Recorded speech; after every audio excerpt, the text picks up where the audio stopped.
இன்னைக்கு இந்த வீடியோவில் மிக அதிரடியான ஒரு ஜோதிட தாள்களை தான் இப்போ இந்த வீடியோவில் பார்க்க போகிறோம். ஜோதிட தாள்கள் மட்டும் கிடையாது, மிக முக்கியமான ஆன்மீக பரிகாரமும் இந்த வீடியோவில் பார்க்க போகிறோம். ஸோ இந்த வீடியோ ரொம்பவே யூஸ்ஃபுல்லாக இருக்கும். ஸோ வீடியோவை பார்க்குறவங்க ஸ்கிப் பண்ணாமல் பாருங்கள்.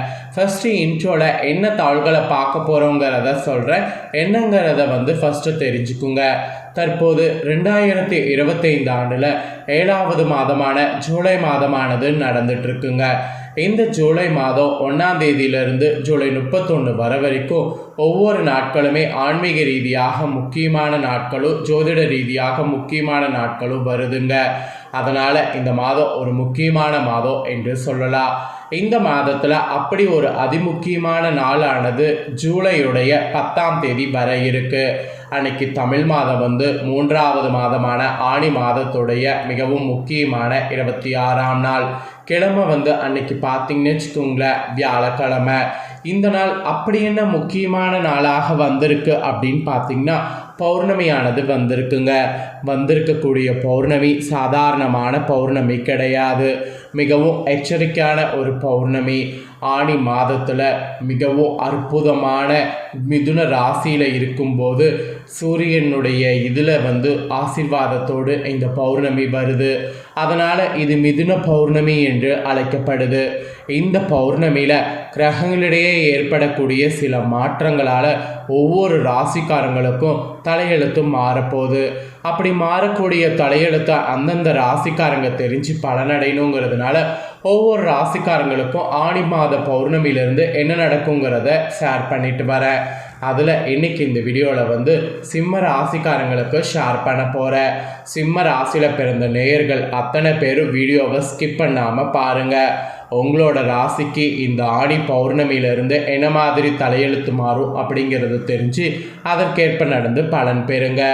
அதுக்கெல்லாம் முன்னாடி இந்த ஆணி பௌர்ணமி சாதாரண பௌர்ணமி கிடையாது. இந்த பௌர்ணமி சக்தி வாய்ந்த பௌர்ணமி. அதனால் இந்த பௌர்ணமியில் இந்த ஒரு மாலையை சாத்தி மகாலட்சுமியை வழிபட்டால் செல்வமழை பொழியும். ஸோ செல்வமழை பொழியறதுக்கு என்ன மாதிரி மகாலட்சுமியை வழிபாடு செய்யணும் அப்படிங்கிறத சொல்ல போகிறேன். ஸோ முதல்ல இந்த பரிகாரத்தை சிம்ம ராசிக்காரங்க தெரிஞ்சுக்குங்க. அதுக்கப்புறம் இந்த பௌர்ணமியிலேருந்து கிரகங்களால் உங்களோட ராசிக்கு என்ன தலையெழுத்து மாறுங்கிறத இந்த வீடியோவில் பார்க்கலாம். ஆக்சுவலி ஆணி மாத பௌர்ணமி மற்ற பௌர்ணமியை விட ரொம்பவே விசேஷமானதாக கருதப்படுது. இந்த 2025 ஆணி மாத பௌர்ணமி வியாழக்கிழமை அதுவுமாக வர இருக்கு. இந்த நாளில் மகாலட்சுமி தேவியை எப்படி வழிபட்டால் நமக்கு செல்வமழை பொழியோ, மகாலட்சுமி குகுந்த இந்த மாலையை சாற்றி வழிபட்டால் கிடைக்கக்கூடிய பலன் என்னென்ன என்பதை தான் இந்த வீடியோவில் சொல்ல போகிறேன். அதை தான் இந்த வீடியோவில் அனைவரும் தெரிந்து கொள்ள போகிறீங்க. ஆணி மாத பௌர்ணமி மட்டும் கிடையாது, எல்லா பௌர்ணமியிலுமே பொதுவாக நல்ல விஷயங்களை செய்யலாம். ஆனால் சில விஷயங்கள் செய்யக்கூடாது. அதில் நாளை நாள் முகசவரை செய்வது, முடி வெட்டுறது, மொட்டை போடுவது, நகை வெட்டுவது இந்த மாதிரி கட்டாயம் செய்யக்கூடாது. முடிந்தவரை இந்த பௌர்ணமியில் சைவ உணவுகள் எடுத்துக்கொள்வது ரொம்ப நல்லது. பௌர்ணமி அன்னைக்கு இந்த பிரபஞ்சத்தில் சக்தி அதிகரித்து காணப்படும். அதனால் இந்த நாளில் நாம் வேண்டுதல்கள் என்ன வைத்தாலும் அது பலிக்கும். அதனால தான் இந்த பௌர்ணமிங்கிறது சாதாரண நாள் இல்லைங்கிறது சொல்லப்படுது. பெரும்பாலான பரிகாரங்கள் பௌர்ணமி நாட்களில் செய்யப்படுவதற்கும் இதுதான் ரீசன். பௌர்ணமியில் கிரிவலம் வருவது ரொம்ப விசேஷம். ஏன்னா நிலவுடைய ஒளி நம் மீது படும்போது நம்ம மனதில் இருக்கக்கூடிய சஞ்சலங்கள் யாவும் தீரும் இந்த நாளில். ஸோ இந்த மாதிரி தீர்றதுனால முக்கிய முடிவுகள் எடுக்கக்கூடாது. அதே போல் பௌர்ணமியில் வீடு கட்டுவது, சுபகாரியங்கள் செய்வது, வீடு புதுப்பிக்கிறது இந்த மாதிரியான சுப விஷயங்கள் செய்யலாம்.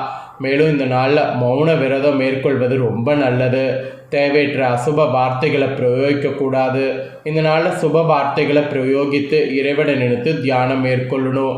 அப்படி பண்ணால் நம்ம 1 வருட தவம் செய்வதற்கு பலன் நமக்கு கிடைக்கும். ஸோ இப்பேற்பட்ட சிறப்பு வாய்ந்த பௌர்ணமி அன்னைக்கு காலையில் வீடு முழுவதும் சுத்தம் செய்திருங்க. அதுக்கப்புறம் பூஜை அறையை சுத்தம் செய்து குளித்து சுத்தமாகிருங்க. நீங்கள் வாசலில் வண்ணக்கோலம் வரைங்க. தாமரை பூக்கோளம் இல்லைனா தெய்வீக கோலம் வரைவது ரொம்ப நல்ல பலனை கொடுக்கும் இந்த நாளில். அதுக்கப்புறம் மகாலட்சுமி உங்கள் வீட்டுக்கு மனமகிழ்ச்சியோடு வருவதற்குரிய எல்லா ஏற்பாடுகளையும் நீங்கள் செய்யுங்க. மகாலட்சுமியை மனக்குளிர செய்யக்கூடிய அளவுக்கு பிடித்தமான இந்த ஒரு பொருளால் மாலை கட்டி சாற்றுங்க. நல்ல வாசத்திற்கு பெயர் போன மூலிகை பொருளாக இருக்கக்கூடிய ஏலக்காய் தான் அந்த பொருள். சமையலுக்கு பயன்படுத்தக்கூடிய இந்த ஏலக்காயை பயனுள்ள வகையில் மகாலட்சுமிக்கு மாலை போல மஞ்சள் நூலால் கோர்த்து சாத்துங்க. பின்னர் மகாலட்சுமிக்கு உரிய நெய்வேத்தியங்கள் படைத்து இனிப்பு பண்டங்கள் வைத்து குத்து விளக்கு 2ல் 5 முகத்திலும் 5 திரியிட்டு நெய் அல்லது நல்லெண்ணெய் ஊற்றி தீபம் ஏற்றுங்க. அதே போல் என்னதான் குத்து விளக்கு, காமாட்சி அம்மன் விளக்கு இந்த மாதிரியெல்லாம் பௌர்ணமியில் ஏற்றினாலும் பௌர்ணமி அன்னைக்கு ஒரு அகல் விளக்காவது பூஜை அறையில் எரிய வேண்டும். அதே போல் தலைவாசல்லையும் 2 அகல் விளக்குகள் இருபுறம் வைத்து 2 திரிகளை போட்டு தீபச்சுடரை எரிய விட வேண்டும். இதனால் குடும்பத்தில் இருக்கக்கூடிய கஷ்டங்கள் யாவும் நீங்கும். நீங்கள் நினைத்தபடி நடக்கும். கடன் தொல்லை தீரும். இதெல்லாம் ஐதீகமாக சொல்லப்படுது. அதே போல் மாலை 6 மணிக்கு மேல் யாருக்கும் இந்த நாளில் கடன் கொடுக்க வேண்டாம். அதே போல் நீங்கள் கடன் தொகையிலிருந்து ஒரு பகுதியை இந்த நாள் 6 மணிக்குள் கொடுத்து விட்டு வரணும். இதனால் விரைவில் கடன் அடையும். ஸோ இது போல் எண்ணற்ற பலன்கள் தரக்கூடிய இந்த ஆணி மாத பௌர்ணமியை உங்கள் ராசிக்காரங்க தவற விடாதீங்க. இதுதாங்க ஆன்மீக சார்ந்த பரிகாரங்கள். இப்போ உங்களோட ராசிக்கு இந்த பௌர்ணமியிலிருந்து என்ன மாதிரியான பலன் கிடைக்குங்கிறது கிரக நிலைகளால் சொல்ல போகிறேன். சிம்ம ராசிக்காரங்க மகம், பூரம், உத்திரம் 1ஆம் பாதத்தில் பிறந்தவங்க இந்த ஒரு வீடியோவை ஸ்கிப் பண்ணாமல் பாருங்கள். உங்களோட ராசினருக்கு இந்த மாத பௌர்ணமியிலிருந்து பணவரவு எதிர்பார்த்தது போல் பயங்கரமாக பார்த்தீங்கன்னு வச்சுக்கோங்களேன் இருக்கும்.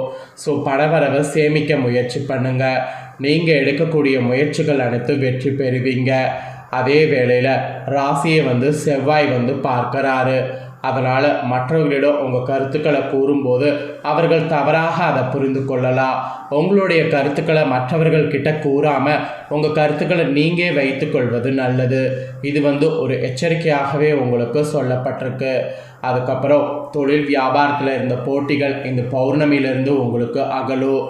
நீங்கள் எதிர்பார்த்த அளவு வியாபாரத்தில் லாபங்கிறது உங்களுக்கு கிடைக்கும்.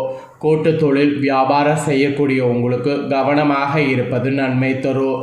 அதனால் கவனமாக இருங்க.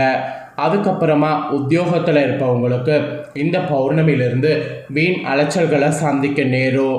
மெயினாக மேல் அதிகாரிகள் கூறுவதை கேட்டு அதன்படி நடங்க. அதுதான் உங்களுக்கும் உங்களுடைய வேலைக்கும் நல்லது. சக ஊழியர்கள் உங்களுக்கு ஆதரவாக இருப்பாங்க. அதனால் நீங்கள் எதுக்கும் பெருசாக கவலைப்பட வேண்டாம். அப்புறம் குடும்ப ரீதியாக பார்க்கும்போது குடும்பத்திலிருந்து வந்த கருத்து வேற்றுமை இந்த பௌர்ணமியிலிருந்து நீங்கும். கணவன் மனைவியிடையே ஒருவருக்கொருவர் பேசுனீங்கன்னா மனஸ்தாபங்கள் அகலும். எனவே கவனமாக எதையும் பேசி உடனுக்குடனே சரி பண்ணிக்குவது நல்லது. பிள்ளைகளோடு அன்போடு பேசுவது நன்மை தரும். அக்கம் பக்கத்தினருடன் வீண் வாக்குவாதங்கள் தவிர்ப்பது நல்லது. வீண் வாக்குவாதம் வைத்துக்கிட்டிங்கன்னா அதனால் உங்களுக்கு தான் பெருத்த நஷ்டம். அதனால் வீண் வாக்குவாதத்தை தவிர்த்துக்குங்க. அப்புறம் பெண்களுக்கு இந்த பௌர்ணமியிலிருந்து விவேகமாக செயல்படுவது வெற்றி தரும். எதிர்பார்த்ததற்கு மாறாக காரியங்கள் நடக்கலாம். அதனால் அதில் கவனம் தேவை. வீண் அலைச்சல் ஒரு பக்கம் ஏற்படும். வீண் அலைச்சல் இல்லாமல் இருக்க எப்படியெல்லாம் இருக்கணுமோ அந்த மாதிரி இருந்துக்குங்க. அப்புறம் கலைத்துறையில் இருக்கிறவங்களுக்கு இந்த பௌர்ணமியிலிருந்து எதிர்பாலினத்தவரோடு பழகும்போது கவனமாக இருக்கணும் என்ற ஒரு எச்சரிக்கை இருக்குது. மெயினாக நண்பர்கள் மூலம் வீண் அலைச்சல்கள் குறையும். நேரம் தவறி உணவு உண்ண வேண்டியது இருக்கும். நேரம் தவறி உணவு உண்ணாது தயவு செய்து பார்த்திங்கன்னு வச்சுக்கோங்களேன், அதை மாற்றிக்குங்க. நேரத்துக்கு உணவை மட்டும் கரெக்டாக எடுத்துக்குங்க. அதுதான் உடலுக்கு நல்லது. சுவர் இருந்தால் தான் சித்திரை வரைய முடியும். அதனால் உடலை ஃபஸ்ட்டு பாதுகாத்துக்குங்க. இது கலைத்துறையில் இருக்கிறவங்களுக்கு சொல்லப்பட்டிருக்கு. அதுக்கப்புறம் அரசியலில் இருக்கிறவங்களுக்கும் சொல்லப்பட்டிருக்கு. அரசியலில் இருக்கிறவங்களுக்கு இந்த பௌர்ணமியிலிருந்து நினைக்கக்கூடிய காரியங்கள் தள்ளி போகலாம். வீண் அலைச்சல்கள், வேலை பளு இதெல்லாம் இருக்கும். மேலிடத்தில் நெருக்கமானது அதிகரிக்கும். மனம் மகிழக்கூடிய காரியங்கள் நடக்கும். அந்த மாதிரி நடக்கும்போது கண்டிப்பாக அந்த காரியங்களை அக்செப்ட் பண்ணிக்குங்க. ஸோ இது அரசியல் துறையில் இருக்கிறவங்களுக்கு சொல்லப்பட்டிருக்கு. அதே போல் மாணவர்களுக்கு, சிம்ம ராசிக்காரங்களுக்கு ஆசிரியர்கள் கூறுவதை கவனமாக கேட்டு அதன்படி இந்த பௌர்ணமியிலிருந்து நடப்பது நல்லது. அப்போ தான் வெற்றிக்கு உங்களுக்கு ஈஸியாக இருக்கும். வீண் அலைச்சல்களை தவிர்க்கிறது நல்லது.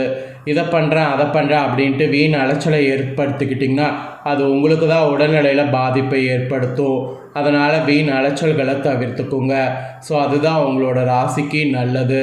ஸோ இந்த மாதிரி தாங்க உங்களோட ராசிக்காரங்களுக்கு ஒவ்வொரு இதுலேயும் ஒவ்வொரு மாதிரியான பலன் கிடைக்கும் என்பது இந்த பௌர்ணமியிலிருந்து குறிப்பிடப்பட்டிருக்கு. ஸோ குறிப்பிடப்பட்டதை தெளிவாக இந்த வீடியோவில் உங்களுக்கு ஷேர் பண்ணிட்டேன். ஷேர் பண்ணதை உங்கள் ராசிக்கு நீங்கள் தெரிஞ்சிருப்பீங்க. தெரிஞ்சதுக்கேற்ப நடந்து பலன் பெறுங்க. நீங்கள் இதை பார்த்து தெரிஞ்சு பலனடைகிறது போல் உங்கள் ஃப்ரெண்ட்ஸ் ஃபேமிலியில் இருக்கிறவங்களும் பார்த்து தெரிஞ்சு பலனடையணும்னு நினச்சிங்கன்னா வீடியோ லைக் பண்ணி ஷேர் பண்ணுங்கள். உங்கள் ஃப்ரெண்ட்ஸ் ஃபேமிலி இருக்கவங்களும் உங்களை போல் சிம்ம ராசிக்காரங்களாக இருந்தாங்கன்னா இந்த தாள்களை பார்த்து இதற்கேற்ப நடந்து பலனடையட்டும். மேலும் இதே போல் புதிய அப்டேட்டான தாள்களை தெரிந்து கொள்ள நம்ம சேனலை மறக்காமல் சப்ஸ்கிரைப் பண்ணி பெல் பண்ண ப்ரெஸ் பண்ணுங்கள். அது நீங்கள் பண்ணிட்டீங்கன்னா இனி நான் போகிற மற்ற அப்டேட்டான எல்லா வீடியோஸும் உடனுக்குடனே தெரிந்து கொள்ளலாம். ஸோ மறக்காமல் பண்ணுங்கள். சுவாரஸ்யமாக வேறொரு வீடியோவில் உங்களை சந்திக்கிறேன். தேங்க்யூ.